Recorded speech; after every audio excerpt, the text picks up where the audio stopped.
Iraq and Afghanistan are having an influence on Central Texas medical care. Doctors are discussing practices that work on the battlefields and how they could be used here. All new at 6, KXAN's Natalie Stoll has more on this.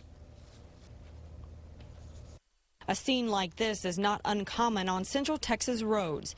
Injuries from a car crash are most likely why you would need a blood transfusion. And you come in shock.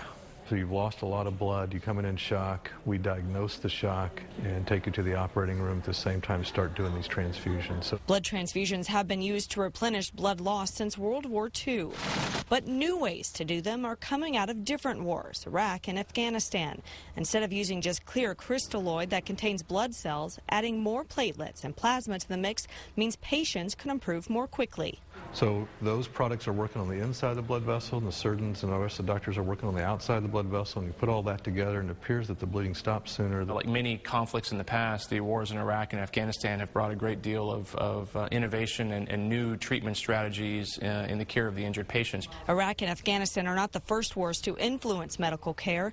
During World War I, a broken bone often meant death until medics began using splints.